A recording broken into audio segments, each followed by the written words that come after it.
Boa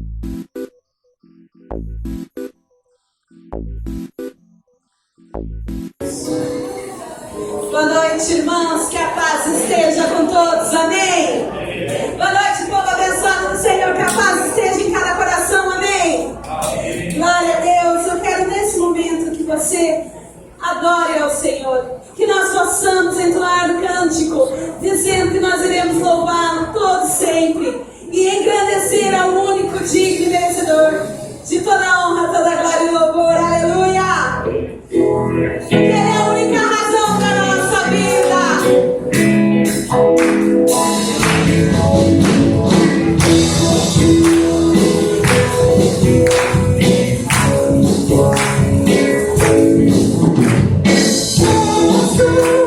única razão,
Paz seja convosco.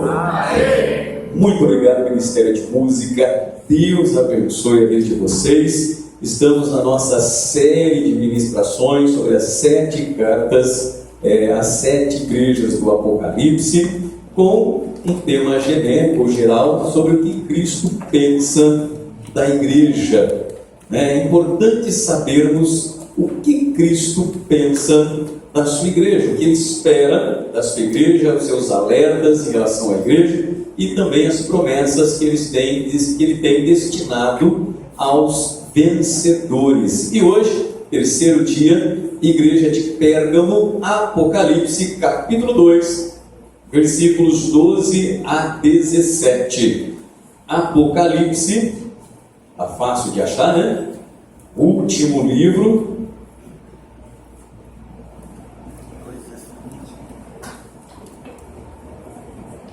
Geralmente as pessoas têm medo desse livro, né? Não precisa ter medo não, viu?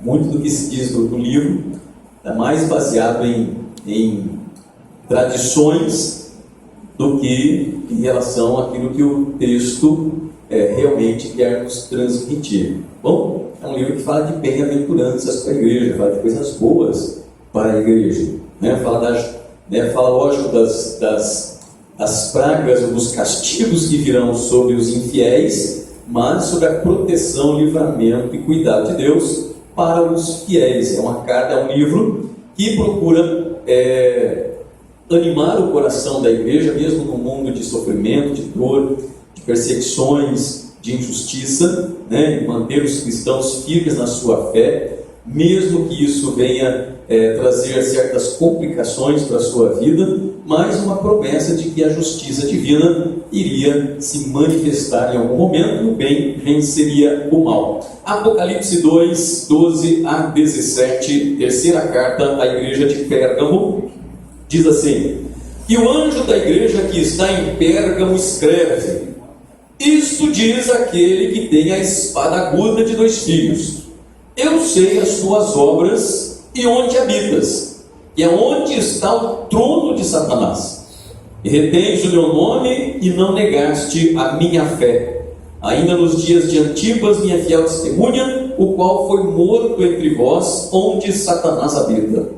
Mas umas poucas de coisas tenho contra ti, porque tens lá os que seguem a doutrina de Balaão, o qual ensinava a Balaque a lançar tropeços diante dos filhos de Israel, para que comessem dos sacrifícios da idolatria e se prostituíssem.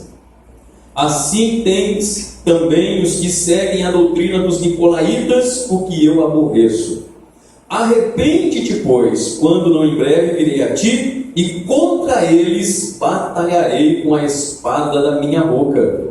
Quem tem ouvidos, ouça o que o Espírito diz às igrejas. Ao que vencer, darei eu a comer do maná escondido, e dar-lhe-ei uma pedra branca, e na pedra um novo nome escrito, o qual ninguém conhece, senão aquele que o recebe. Feche os teus olhos, reclina a tua cabeça. Senhor Deus, em nome de Jesus, queremos te dar graças, ó Deus, por esta noite, pela tua graça e presença em nossa vida, em nosso meio, pela tua palavra viva e eficaz, ó Deus, que abençoa, fortalece, agrega-nos a fé, ó Pai, porque se isso não estiver acontecendo, significa que alguma coisa precisa ser feita, precisa ser mudada, porque a tua palavra ela é transformadora e também nutritiva espiritualmente para aquele que nela crê e confia. Pedimos a Deus que as bênçãos dos céus estejam sobre esta casa de oração, sobre todos os seus membros, e também, ó Deus, que a doce presença do Teu Espírito se manifeste de uma maneira muito peculiar e poderosa no coração de todos aqueles que estão aqui, ó Pai, que precisam de uma experiência real e cada vez mais verdadeira contigo. É a nossa oração, orando e agradecendo em nome de Jesus. Amém. Amém.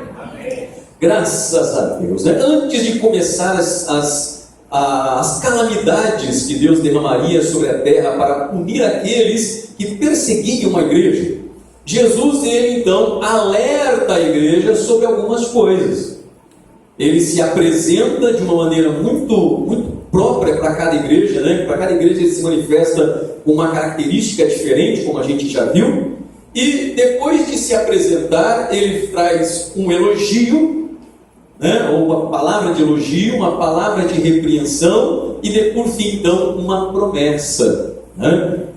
Sendo uma promessa aos vencedores. Geralmente essa é a estrutura básica de todas as 7 cartas, com uma pouca diferença, algumas exceções, porque 2 cartas não recebem elogios, somente exortações, né? Somente exortações para a mudança, e 2 das 7 cartas só recebem elogios. 2 só recebem repreensões, 2 só recebem elogios, né? As demais recebem elogios e também repreensões, como é o caso da igreja de Éfeso, a nossa primeira igreja, e agora a igreja de Pérgamo segue essa estrutura. A igreja de Esmirna, da semana passada, só recebe repreensões do Senhor, uma palavra de conserto e sempre uma mensagem de vitória para aqueles que se arrependem, se voltam para Deus, se consertam, e aí então receberão também promessas sobre a sua vida. Cada carta traz uma marca. É uma marca importante, essencial, operosa, né, para uma igreja que se propõe como uma igreja operosa, ou seja, uma igreja onde o poder de Deus se manifesta. A igreja de Éfeso, a marca é o amor. A igreja de Esmirna, a marca é o sofrimento. E a marca da igreja de Pérgamo é a marca da verdade. Né? É a marca da verdade. Contextualizando, Pérgamo é a terceira igreja na rota do mensageiro, que sai da ilha de Pátimos, passa então por Éfeso, Esmirna, e agora então a próxima cidade nessa rota que ele está traçando é a cidade de Pérgamo, isso na antiga Ásia Menor. E uma das características da igreja, da cidade de Pérgamo, era a questão do paganismo. Pérgamo era uma importante cidade, que haviam vários templos dedicados a várias divindades. Qualquer viajante, por mais supersticioso e religioso que fosse, ao passar pela cidade de Pérgamo, ficaria impressionado pela quantidade de altares e de templos dedicados a várias divindades. Entre elas, as mais importantes: um altar construído na colina mais alta, um altar dedicado a Zeus, que ficava na colina mais elevada da cidade. Próximo a esse grande altar ficava um templo elegantíssimo, dedicado à deusa Atenas. Havia também um templo dedicado ao deus Dioniso, que os romanos chamavam de Baco, que é o deus do vinho e das festividades. E, acima de tudo, havia também um templo dedicado ao deus Asclépio, que os romanos chamavam de Esculápio, que era o deus da medicina e da cura, representado por um bastão com duas serpentes. Qualquer semelhança não é mera coincidência. Você sabe que o símbolo da medicina é um bastão com duas serpentes entrelaçadas que olham uma para a outra, em homenagem à divindade, ao deus Asclépio ou Esculápio dos romanos. Aliás, meu TCC de filosofia, meu trabalho de conclusão de curso de filosofia, tinha o título era Um Galo Asclépio. O subtítulo, a imortalidade do diálogo Fédon de Platão, que é onde conta a morte de Sócrates e a última frase do Sócrates antes de morrer. Os seus discípulos que estavam ali, ele foi envenenado, ele foi condenado à morte por envenenamento. Ele toma o veneno e, ao se deitar para morrer, ele diz para os seus discípulos: devemos um galo a Asclépio, não esqueça de pagar a minha dívida. Ou seja, Asclépio está me curando de uma vida miserável e agora então a minha alma estará livre. Porque os gregos acreditavam na imortalidade da alma, é mais ou menos uma visão meio espírita, da transmigração da alma. Então, basicamente, essa era a realidade da cidade de Éfeso. E também o culto do imperador vinha crescendo cada vez mais. Pérgamo foi a primeira cidade que onde recebeu uma aprovação, uma liberação para construir um templo dedicado ao imperador Augusto, que era o primeiro templo fora de Roma, fora de Roma verdadeiramente, ali da bota, fora do Império Romano, que poderia se dedicar a um templo a um imperador ainda vivo. Augusto ainda estava vivo e permitiu que ali fosse construído um templo para que ele, enquanto imperador vivo, enquanto uma divindade na terra, fosse adorado. Então é nesse contexto que a igreja de Pérgamo está vivendo e enfrentando. Ou seja, um ambiente extremamente hostil para a igreja cristã, onde o anticristo estava muito mais evidente do que o próprio Cristo. E aí nós vamos ver qual é a mensagem do Jesus ressurreto para esta igreja, vivendo neste contexto tão negativo, tão ruim para ser cristão. Primeiramente, como é que Jesus se apresenta para a igreja de Pérgamo? Assim escreve ao anjo da igreja de Pérgamo: isso diz aquele que tem a espada de dois gumes, ou a espada de dois fios. Jesus é apresentado como portador da verdade, da verdade libertadora e triunfante. A espada na Bíblia, ela é uma referência, como a gente vai ver depois, à própria palavra de Deus. É a própria palavra de Deus. E a espada aqui nesse sentido, Jesus, aquele que se apresenta como tem a espada de dois gumes, João, no capítulo 1 de Apocalipse, verso 16, João vai dizer que essa espada sai da sua boca. Sai da sua boca essa espada. Aí você pode perguntar, nossa, que figura estranha, né? Uma espada saindo da boca, de Jesus. É lógico que é uma visão simbólica da mensagem que ele porta, do tipo de mensagem que ele porta, e também que ele é a própria palavra de Deus, conforme o capítulo 19, versículo 3, é dito que Jesus é a própria palavra de Deus. João 1:1 diz: no princípio era a palavra estava com Deus e a palavra era Deus. A espada aqui é o gládio romano. O gládio romano é uma espada mais curta e dizia-se que ela tinha o formato de uma língua. Ela é um pouquinho mais larga e vai depois se afinando na ponta. Dizia-se que essa espada parecia uma língua. E também não é mera coincidência a gente usar a expressão língua afiada. A expressão língua afiada que a gente usa até hoje vem justamente dessa cultura antiga de associar a espada romana a uma língua, e então a pessoa que tem uma certa habilidade argumentativa, seja para o bem ou para o mal, é dito que aquela pessoa tem uma língua afiada. Olha, você tem uma língua afiada, hein? Sabe quando a pessoa tem uma resposta pronta para tudo, tanto para o bem quanto para o mal?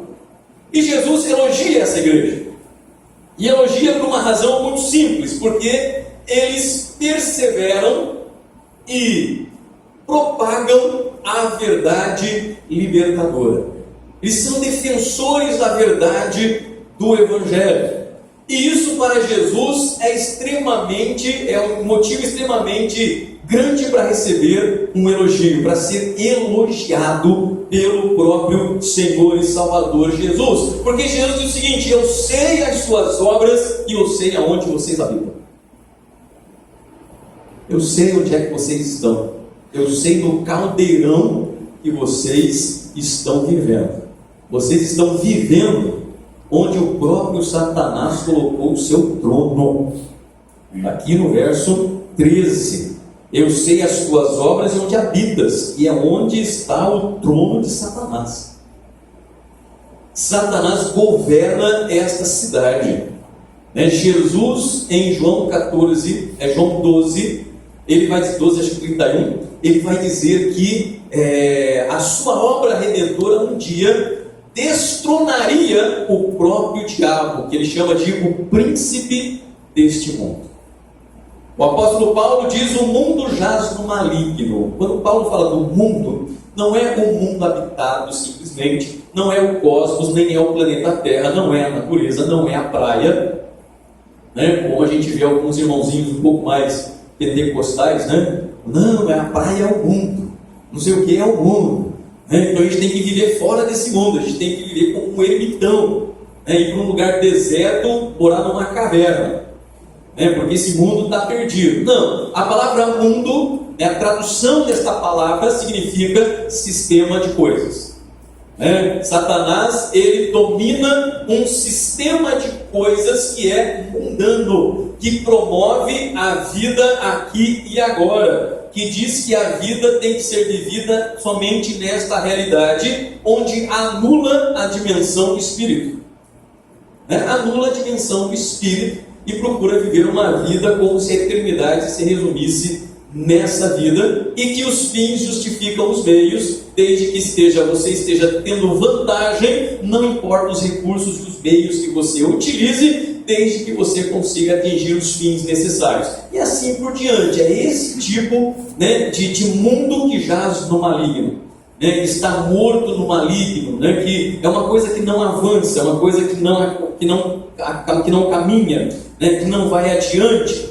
A verdade anunciada por Jesus está cercada por mentiras ideológicas e falsas religiões. Mas que verdade é essa que Jesus elogia na igreja de Pérgamo? A própria verdade revelada por Cristo através do Evangelho e através da sua própria pessoa. Porque a boa nova, ou a palavra evangelho, cuja tradução significa uma boa notícia, uma notícia nova, uma novidade, tem a ver com o próprio Jesus, tem a ver com o próprio Cristo. Ele é o evangelho, ele é a boa notícia, ele é a boa nova de salvação para todos os homens, e essa verdade precisa ser preservada. E a igreja conseguiu preservar esta imagem ou esta atitude por duas frases que Jesus diz para eles neste elogio. Primeiro, você permanece fiel ao meu nome. E eu sei das suas obras, de onde vocês moram, onde vocês estão vivendo, que é o trono de Satanás, mas você permanece fiel ao meu nome. Mesmo assim, com tantas influências, com tantas ideologias, com tantas crenças, com tantas opções, vocês permanecem fiel ao meu nome. Amém? Amém? Irmãos, era complicado naquela época. Por que era complicado? Porque o mundo pagão não entendia o porquê dos cristãos podiam cultuar o Cristo deles. Não tinha problema. O que eles não entendiam é porque não cultuavam os outros deuses. Eles não entendiam essa ideia de exclusividade. Por que será que eles não abrem para os outros deuses, para as outras, como todo mundo faz? Você pode ter o seu Deus, a sua crença, mas você deve adotar outros deuses na sua vida. Até porque tem alguns deuses que trabalham especificamente numa certa área específica. Você precisa de casar? Então tem um Deus casamenteiro. Você precisa separar? Aí não tem um Deus separadeiro. Pelo menos eu não sei se tem. Tem até Deus para as mulheres que não conseguem engravidar, tinha uma divindade. Para gravidez, para isso, para aquilo, das causas possíveis. Então eles não entendiam o porquê, e isso trazia um certo desconforto para a sociedade. O fato dos cristãos não fizerem isso causava um desconforto. Vocês permaneceram fiel ao meu nome. O que isso significa permanecer fiel ao nome? O nome corresponde à própria pessoa do Senhor e Salvador Jesus Cristo. A sua própria pessoa.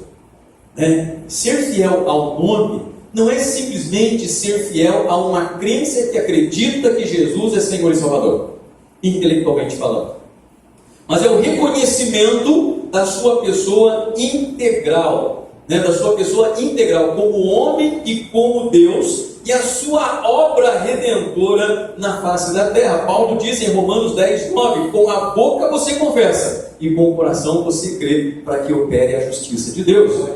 Ou seja, não é simplesmente uma expressão religiosa. Jesus não é uma representação religiosa.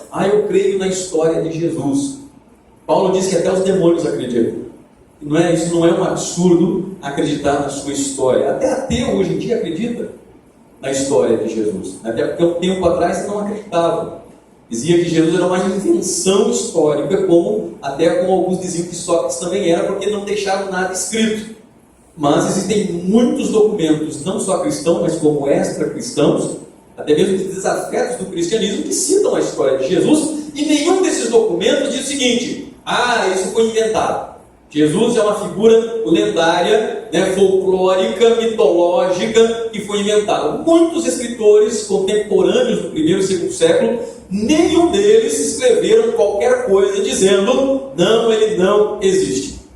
O que tem escrito é que o corpo foi escondido. Isso tem escrito. Que os discípulos esconderam o corpo dele para dizer que ele ressuscitou. Mas ninguém diz que era uma figura mitológica. Então qualquer historiador hoje fala do Jesus histórico. Não, Jesus histórico viveu. Mas não que ele fosse Deus, que fosse isso. Então qualquer um pode acreditar na história de Jesus. Mas ser fiel ao seu nome é ser fiel a uma causa. E a outra frase, né, no mesmo contexto, e não renunciaste à tua fé em mim.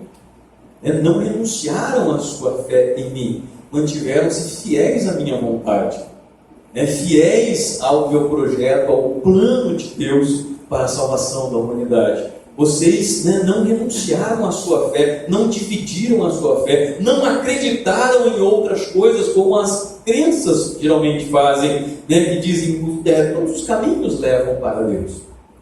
Vocês não caíram nessa, vocês mantiveram ali a sua fidelidade diante de mim. E essas verdades não podem ser comprometidas. Os apóstolos deixaram isso muito bem claro. O apóstolo Paulo, em Gálatas, capítulo 1, versículos 6 a 9, ele diz assim: vocês começaram tão bem, começaram no espírito, mas estão terminando na carne. Quem atrapalhou vocês na caminhada, na corrida?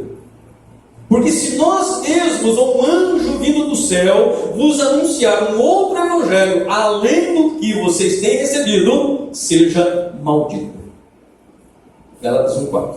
1:8.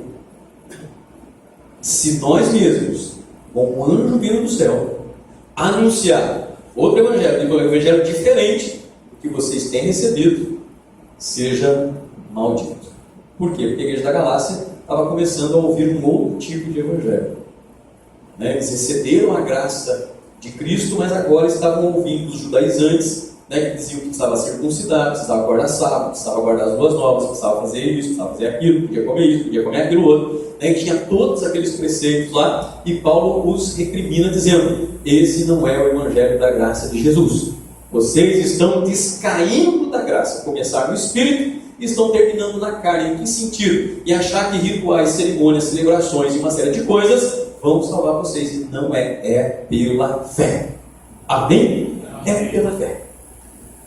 É pela fé. 2 João capítulo 1, versículo 7 a 11, diz algo também muito parecido. E ele fala: mesmo nos dias da perseguição, onde Antipas, minha fiel testemunha, foi morta. Versículo 13 ainda, elogios. Vocês vão ser fiéis mesmo quando passaram por momentos tão difíceis a ponto de matarem Antipas, minha fiel testemunha. Quem é esse Antipas? Não sabemos. A única informação que temos é esta, que o Senhor Jesus ressurreto transmite para a igreja de Pérgamo, de um dos seus mártires, mais importantes mártires da igreja no período de perseguição. Ainda que não tenhamos nenhuma outra referência, podemos deduzir o que está acontecendo. Lembrando que o Império Romano exigia que todos os cidadãos reconhecessem César como o seu Senhor e seu Salvador. Eram títulos do Império, do Imperador. Mas os cristãos atribuíam esses títulos a Jesus Cristo. E não poderia haver uma oposição. Isso era rebeldia, era rebelião. Reconhecer outro Senhor que não César.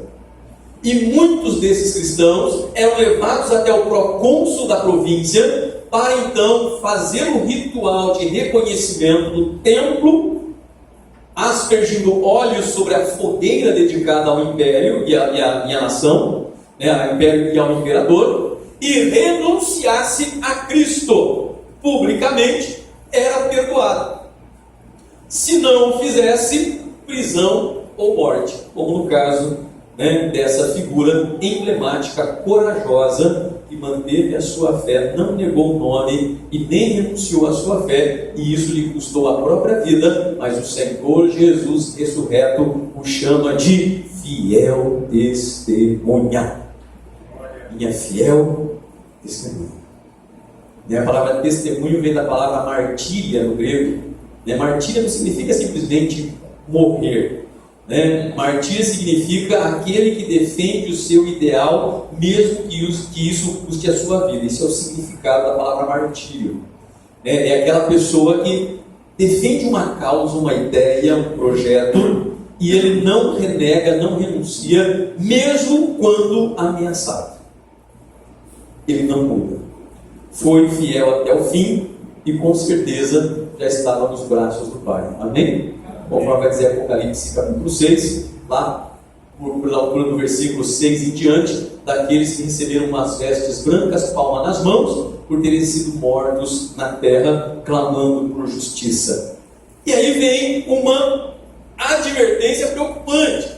Depois que Jesus elogia a sua fidelidade, manter a sua fé no nome dele e não renunciar à sua crença pessoal em Cristo, aí vem uma impactante advertência, dizendo: mas contra ti tenho algumas poucas coisas, algumas poucas coisas, vocês têm no meio de vocês quem segue a doutrina de Balaão, o qual ensinava a Balaque a lançar tropeços diante dos filhos de Israel, para que comessem o sacrifício da idolatria e se prostituíssem. Assim tens também os que seguem a doutrina dos nicolaítas, que eu aborreço. Jesus diz: vocês permanecem fiéis ao meu nome, vocês não renunciaram à fé em mim, não negaram a fé, mas vocês têm tolerado os falsos mestres, falsos ensinadores, que estão trazendo doutrinas e comportamentos nocivos para a igreja, e vocês não fazem nada. Vocês toleram esse tipo de gente dentro de vocês, no meio. Isso é que eu tenho contra vocês, porque ainda existem alguns aí dentro que seguem a doutrina de Balaão. Quem é Balaão? Balaão é um personagem meio esquisito, lá no Antigo Testamento. Ele aparece em Números, no livro de Números, capítulos 22, 23 e 24, a história que eu vou contar. Depois ele é mencionado no capítulo 25 e no capítulo 31. No 31, se não me engano, já é a sua morte. Quem é Balaão? Balaão é uma espécie de feiticeiro e profeta ao mesmo tempo. O povo de Israel passava por Moabe, estava peregrinando pelo deserto e passando pelas regiões de Moabe, e então Balaque fica incomodado com Israel passando no seu território, mas ele está com medo do Deus dos judeus, porque ele soube dos livramentos que Deus, o Deus daquele povo, deu para eles, que alguns povos que não queriam permitir que eles passassem. Aí então ele contrata Balaão para jogar praga no povo de Deus, e manda um carro forte, com bastante dinheiro, para pagar o serviço.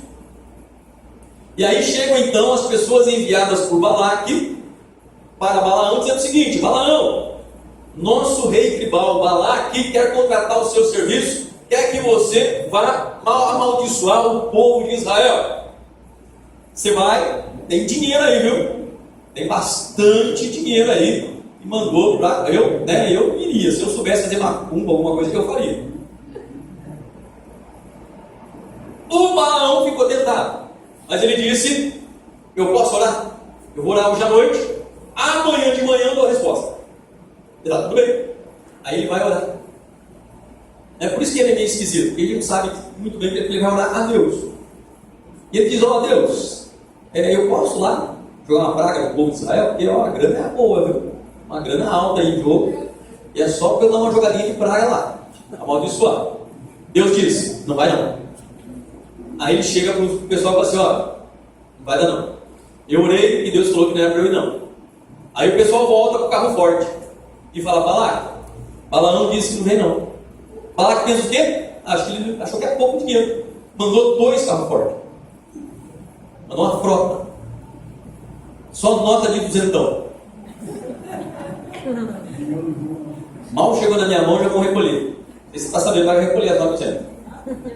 Eu já estava torcendo para de 300. Eu achei até que ia vir com Leônidas, o espartano lá, 300. Mas não vai ter, vai recolher. Fui depositar, o banco não aceitou. Não, você tem que trocar no comércio. Você está brincando, né? Porque a máquina, aquela máquina que faz limpinho, sabe? Ela não aceita a nota de 200. Falei: tá bom, fazer o quê, né? Vou trocar o dinheiro, porque o banco não aceita mais. Legal. Aí mandou 2 carros fortes. Aí o Balaão ficou o quê?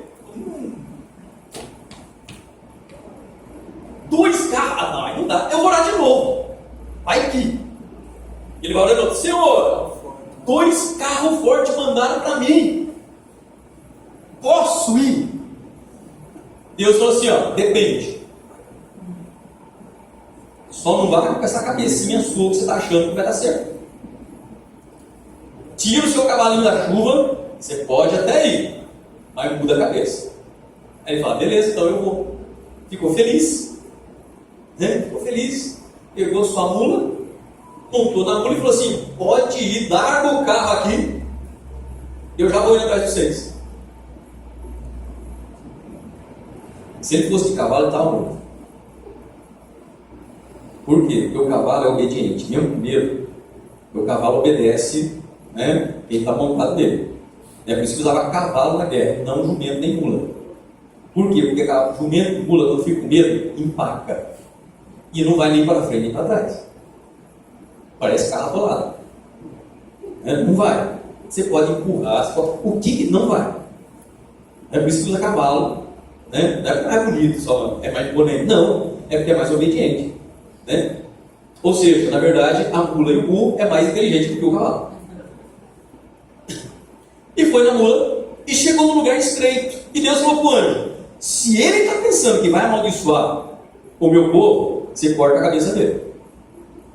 E tinha um lugar que era tão estreito que o anjo ficou bem ali esperando e pegou a espada e ficou assim, ó, só esperando para cortar a cabeça dele. A mula sentiu alguma coisa errada e empacou. Ela percebeu que tinha uma coisa estranha e empacou. Contei de manhã, vou contar de agora de noite. Porque segundo o padre Oscar Quevedo, meu amigo pessoal, eu conheci o padre Quevedo, fiz curso com ele. Quando o senhor era católico, pastor? Não, quando eu era pastor mesmo.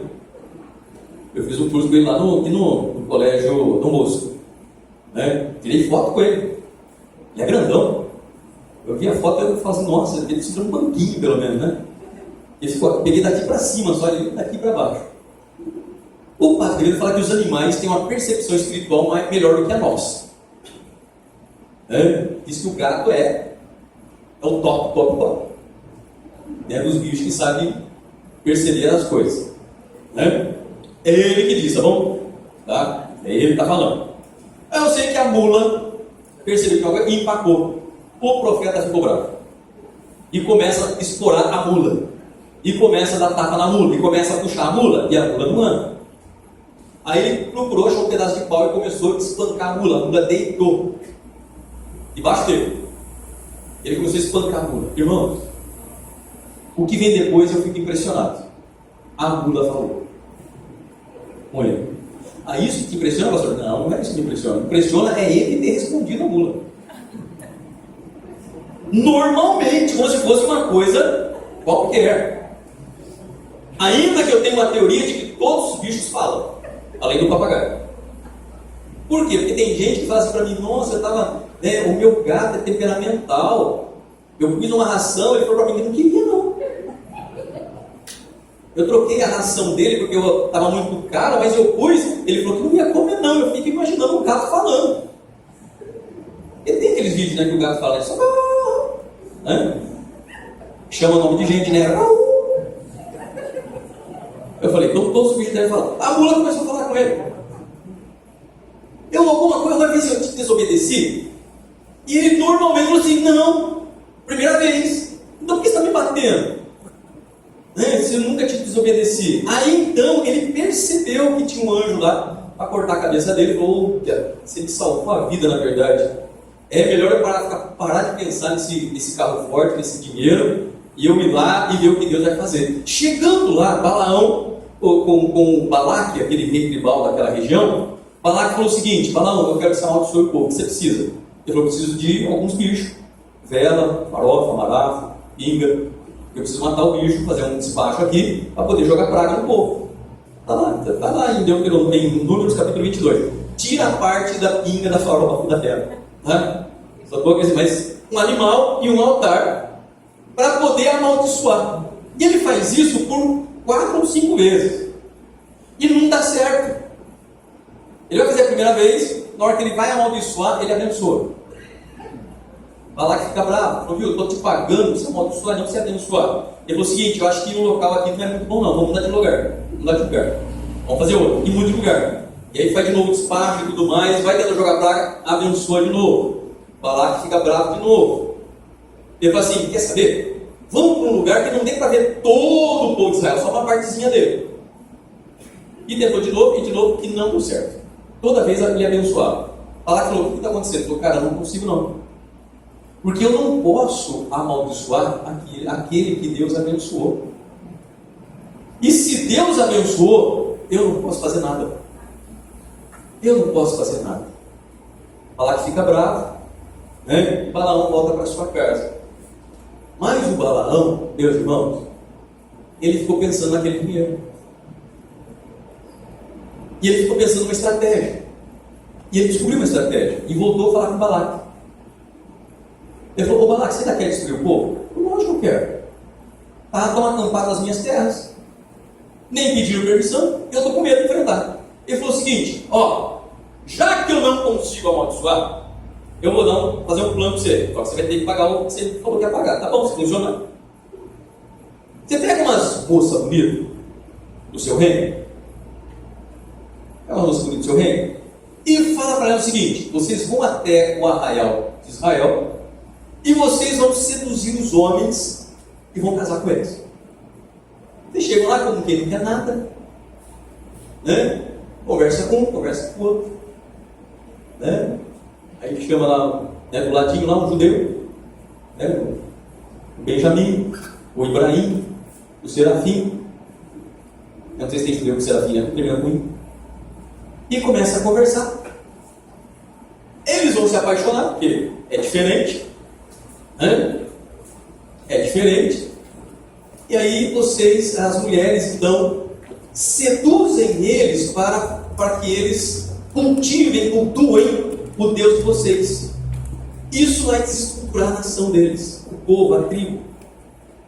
E o Balaque falou, nossa, a ideia é boa mesmo. Boa ideia. E colocou em prática essa ideia. Com as moças, e falou para essas moças ir lá, seduzir os judeus, propor casamento para eles, se casaram e começaram a praticar todo tipo de idolatrias e abominações. E aquilo cresceu, perdeu o controle. Moisés não sabia mais o que fazer. Balaque estava feliz da vida. Balaão também, só que depois ele acabou sendo morto acidentalmente. No meio da confusão, porque ele foi lá para ver o que ele tinha feito. Ele ficou feliz com o resultado, porque deu certo. Só que Moisés, não sabendo o que fazer, orou a Deus. Ele falou, Deus, como é que eu faço? Eu perdi o controle de tudo. Eu não estou conseguindo trazer o povo de novo para as rédeas. O que o senhor fala para mim? O que eu tenho que fazer? Bom, Deus disse o seguinte, convoca seus irmãos, seus conterrâneos, e diz o seguinte, ou eles se separam, ou matam eles. E mandam as esposas de volta para a terra delas. As estrangeiras de volta para casa, porque senão vai perder o controle totalmente. E infelizmente foi isso que aconteceu. Né? Eles tiveram que matar esses judeus para não contaminar a tribo de Israel. Né? Foi uma atitude extrema. E Jesus está usando, dizendo que haviam na igreja algumas pessoas que parecem Balaão. Estão fazendo a mesma coisa na igreja, trazendo todo tipo de falsas doutrinas e também, né, comportamentos que trazem desconforto para a igreja. E Jesus diz, isso me aborrece, como aqueles que seguem também os nicolaítas, não sabemos quem são, mas simplesmente eles entravam na igreja e também traziam doutrinas nocivas para a igreja. Então esta é a repreensão e a advertência de Jesus para essa igreja, porque ele se sentia ofendido tanto pela maioria indiferente quanto pela minoria que negou o seu nome e renunciou à sua fé, achando que estavam servindo a Cristo, mas praticando doutrinas nocivas para as suas vidas. Mas Jesus chama a atenção deles de duas maneiras. Primeiro, se arrependam. Arrependimento, meus irmãos, não é ficar sentindo culpa, não é se fazer de culpado. Isso não é arrependimento. Sabe a pessoa que carrega a culpa? Não é isso. Arrependimento é sentir vergonha daquilo que fez e tentar mudar. Dizer o seguinte: puxa vida, pisamos na bola. Precisamos mudar isso, precisamos consertar isso. E Jesus diz: porque quando eu vier com a espada da minha boca, eu vou destruir eles. Porque a palavra de Deus, a Bíblia, ela é comparada várias vezes à espada. O apóstolo Paulo, em Efésios 6,17, ele chama a palavra de Deus de a espada do Espírito. O autor aos Hebreus, no capítulo 4, versículo 12, ele diz que a palavra de Deus, ela é viva e ela é eficaz. E ela é como uma espada cortante de 2 gumes, a ponto de cortar e separar a alma do espírito, as juntas e medulas, e é apta para discernir as intenções do coração e as motivações da nossa alma.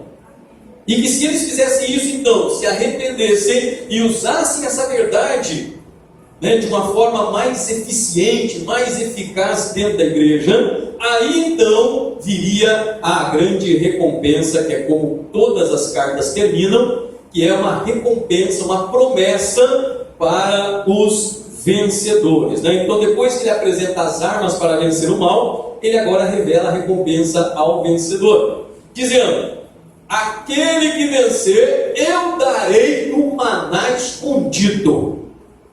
Maná era o pão, era um grão que toda manhã vinha com orvalho e grudava nos arbustos.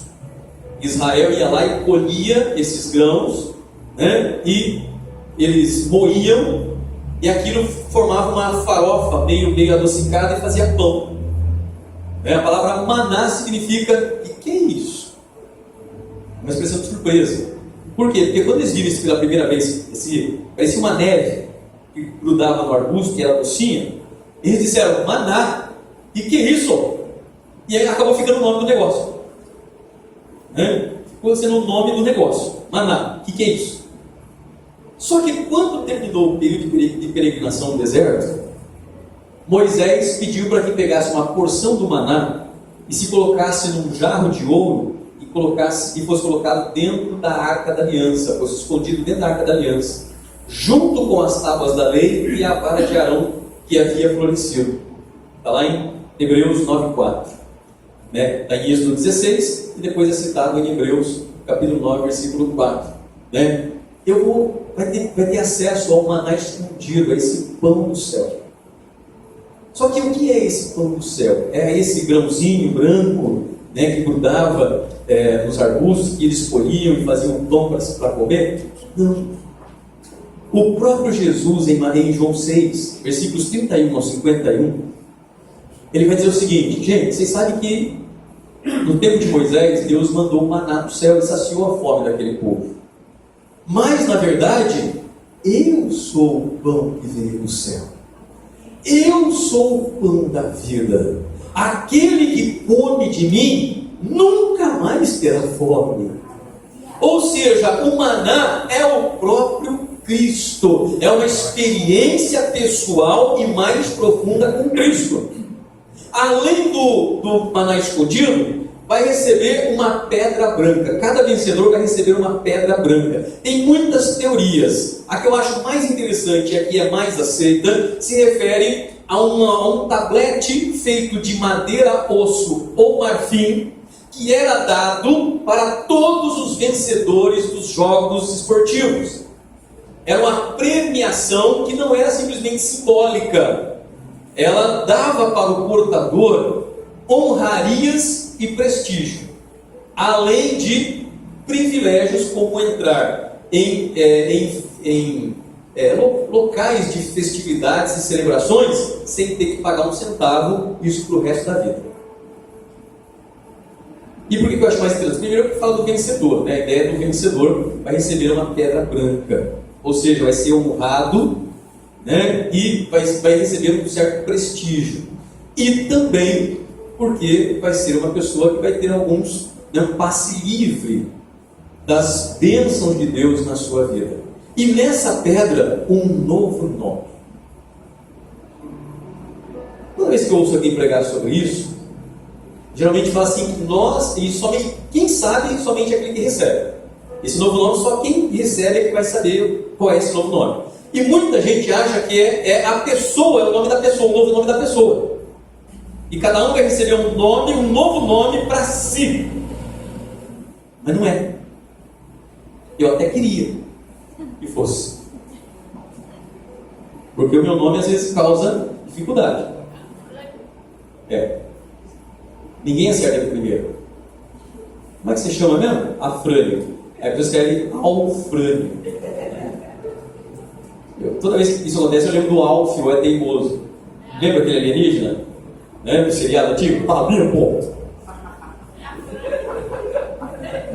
Lembrou, né? Ou então eu falo Afrânio, a pessoa acha que, como eu sou caipira, eu troquei o L pelo R, então escreve Aflânio. Eu falo assim, não, só o Cebolinha pode chamar dessa forma. Né? Mas ninguém acerta primeiro, então eu queria que fosse, mas não é. Que novo nome é esse? O próprio nome de Cristo. É o próprio nome de Cristo, é uma revelação profunda de Cristo na nossa vida. Mas pastor, como é que o senhor prova que o senhor está falando, né, que é isso mesmo?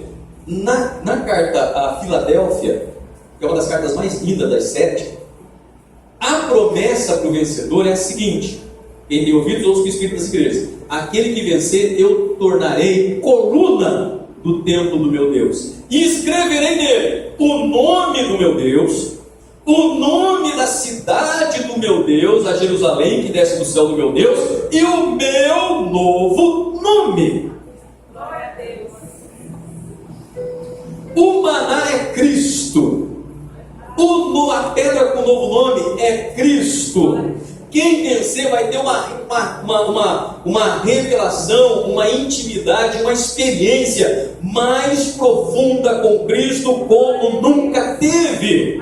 É aquilo que Paulo, falando sobre o amor em 1 Coríntios 13, no versículo 12, né? Ou seja, quase no finalzinho, ele diz: hoje nós vemos as coisas como enigma, as coisas meio confusas, não temos clareza das coisas, mas naquele dia nós veremos face a face e o conheceremos como nós somos conhecidos. Aleluia. Temos um conhecimento mais profundo do nosso Deus, uma experiência mais profunda com Deus. Mas aquele que vencer, se coloque de pé, por gentileza.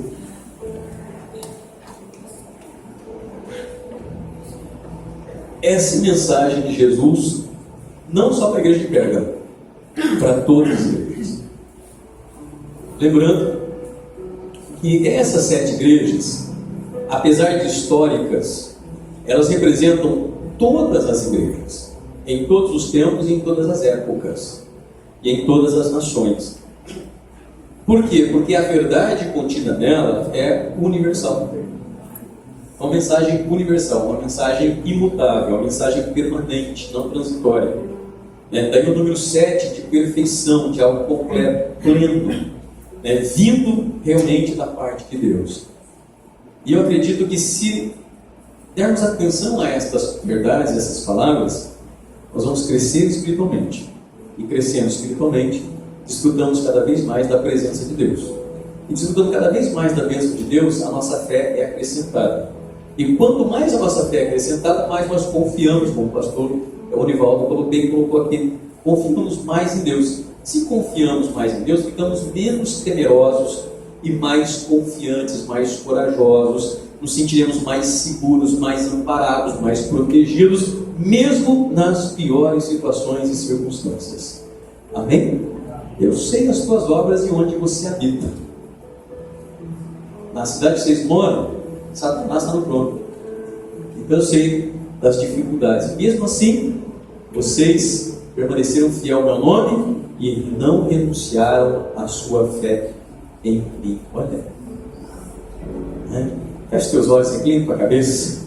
Senhor nosso Deus, Pai Celestial, em nome de Jesus, graças te damos por esta noite, por este momento, ó Pai, oportuno, pelo privilégio, ó Deus, de celebrarmos, ó Senhor, o teu santo e bendito nome, de aprender um pouco mais do muito que o Senhor tem para as nossas vidas ainda, para nos ensinar, e o nosso coração está aberto e disposto, ó Deus, a crescer não só na graça, mas também no conhecimento de nosso Senhor e Salvador Jesus Cristo. Meu Pai, nós celebramos a vitória, porque, ó Deus, em Cristo somos mais do que vencedores. Por isso, ó Pai eterno, que teu Espírito Santo possa operar em nós estas marcas distintas e essenciais, ó Deus, do amor, do sofrimento, da verdade, ao qual, ó Deus, nós aprendemos nesses primeiros 3 dias de seminário, de ensinamento, de instrução da parte do céu, da parte do Senhor para as nossas vidas, porque sabemos, ó Deus, que esta verdade é libertadora, e dela depende as bênçãos, as vitórias e a graça do Senhor em nossa vida. E, ó Deus, não precisamos correr atrás de bênçãos, precisamos sim buscar a face do Senhor. E aí todas as coisas que nós precisamos, da cura, da libertação, do fortalecimento, do livramento e todas as outras coisas, ó Deus, que são necessárias e essenciais na nossa vida, serão acrescentadas. Por isso, ó Deus, ensina-nos a manter sempre firmes na fé e não renunciar ao teu nome, Senhor. Que não sejamos como a semente que cai no meio das pedras ou dos espinhos, muito menos a que cai na beira do caminho e logo é tragada pelos demônios na figura dos corpos, ou as que caem nas pedras e até chega até a florescer, mas como não tem raiz profunda na fé, logo o sol vem e a seca. Falando das provações, das dificuldades, com os cuidados deste mundo. Não, Senhor, que nós venhamos a fazer como a igreja de Pérgamo, que não venhamos a renunciar à nossa fé e manter sempre fidelidade ao teu nome, sabendo, ó Deus, que tudo demais o Senhor vai cuidar de tudo, e os milagres, ó Deus, irão acontecer na nossa vida, porque o Senhor tem cuidado de nós. Até agora nós vimos que em todas as cartas o Senhor diz: eu sei ou eu conheço suas obras, suas tribulações, seu trabalho e aí aonde você habita. Ou seja, o Senhor continua no controle de todas as coisas. Obrigado, Senhor, pela tua presença, cuidado, proteção. Obrigado pelos milagres, pelas bênçãos. Obrigado, Senhor, pelo pão de cada dia que nunca falta. Obrigado, Senhor, por ser o nosso pastor e não permitir, ó Deus, que o pasto e a água, ou seja, as nossas necessidades, sejam supridas diariamente. Muito obrigado, Senhor, porque o Senhor é longânimo conosco, e é perdoador e misericordioso, compassivo, ó Deus, e grande amoroso em relação a Deus, às nossas faltas. Muito obrigado, Pai, e que nós possamos corresponder a este amor, ó Deus, buscando cada vez mais sermos fiéis a Ti. Muito obrigado, Senhor, abençoa teu povo, a tua igreja, em nome de Jesus, amém. Vamos louvar a Deus com a canção?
ti, Jesus.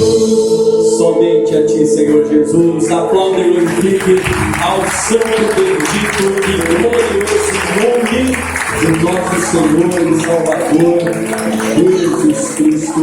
Amém.